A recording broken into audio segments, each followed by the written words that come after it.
দেখে মনে হতে পারে বাংলাদেশ ন্যাশনাল টিমের হয়ে দারুণ কিছু জয় করে ফিরেছেন তরুণী ফুটবলার। সিলেটে পৌঁছানোর পর মুসা আল গনিকে যেভাবে ফুল দিয়ে বরণ করেছে সিলেটবাসী, তাতে সেটা মনে হওয়াটা খুব একটা অস্বাভাবিক নয়। বিমানবন্দরে সংবর্ধনা দেয়া তো এদেশের স্পোর্টস অ্যারেনার পরিচিত এক দৃশ্য, কিন্তু গনি বাংলাদেশের জন্য এখনও তেমন কিছু করে উঠতে পারেননি। কেবল জাতীয় দলের জার্সিতে বাংলাদেশের হয়ে ফুটবলটা খেলতে চেয়েছেন। প্রবাস থেকে এসে দিয়েছেন বাফুফের ট্রায়াল, তাতেই মিলেছে সংবর্ধনা। এমন কিছু যে হবে তা ভালোভাবেই টের পাওয়া গিয়েছিল ট্রায়ালের শেষ দিনে। ঘরোয়া লিগ কিংবা কোনো আন্তর্জাতিক ম্যাচ নয়, তবুও জাতীয় স্টেডিয়ামে দর্শকদের এমন উপস্থিতি আর উচ্ছ্বাস দেশের ফুটবলের জনপ্রিয়তারই জানান দেয়। ট্রায়ালে আসা ফুটবলারদের খেলা অবশ্য হতাশ করেনি উপস্থিত দর্শকদের, বরং এতটাই মন কেড়েছে যে একদিন পরেও ফুটবলাররা নিজ নিজ এলাকায় পাচ্ছেন সংবর্ধনা। আর তা দেখেই টের পাওয়া যাচ্ছে দেশের পাইপলাইনে ঢোকার আগেই এই ফুটবলারদের নিয়ে প্রত্যাশার চাপ জেঁকে বসেছে কাঁধে। Very confident, inshallah, I can go into the team, inshallah, all Allah's will.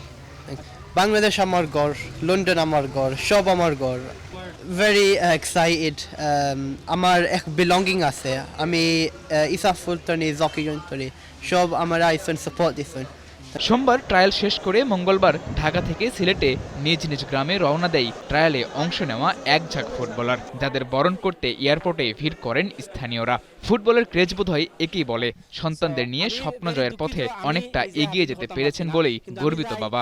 আমার বাচ্চারে আমি যেটা পারছি না, আমার বাচ্চারে দিয়ে আমি আমার একটা করাইতাম, আমরা দেশ ও জাতির কোনটা করতাম। এখন আমি একটা বাছিয়া নিছি, আমার বাচ্চা যেহেতু একটা জিনিস অ্যাক্টিভ আছেন ফুটবল খেলা লইয়া, দেখি না এখানে আমি ফুটবল দিয়ে আমার বাচ্চা থাকি ফুটবল থাকি বাংলাদেশের স্থানটা নিয়ে উন্নত করতাম পারি, ওটাও আমার আশঙ্কা। দেশের সবচেয়ে তারকা ক্রিকেটারদের যে সংবর্ধনা পাওয়ার জন্য অর্জন করতে হয়েছে কোনো আন্তর্জাতিক ট্রফি কিংবা জিততে হয়েছে শক্তিশালী দলের বিপক্ষে সিরিজ, কেবল ট্রায়ালে অংশ নিয়েই সেরকম সংবর্ধনা সিলেটের মুসা আল গনিরা পুরেছেন পকেটে। শুভেচ্ছা জানাতে আসা ভক্তরা অবশ্য ওদের নিয়ে স্বপ্ন দেখছে আকাশ ছোঁয়া। মুসার বাবার স্বপ্ন আর মুসার সদিচ্ছা থাকলে হয়তো একদিন ঠিকই তার গায়ে উঠবে লাল সবুজের জার্সিটা। আর এই প্রবাসী ফুটবলারদের হাত ধরেই হয়তো বাংলার ফুটবল ফিরে পাবে তাদের হারানো গৌরব।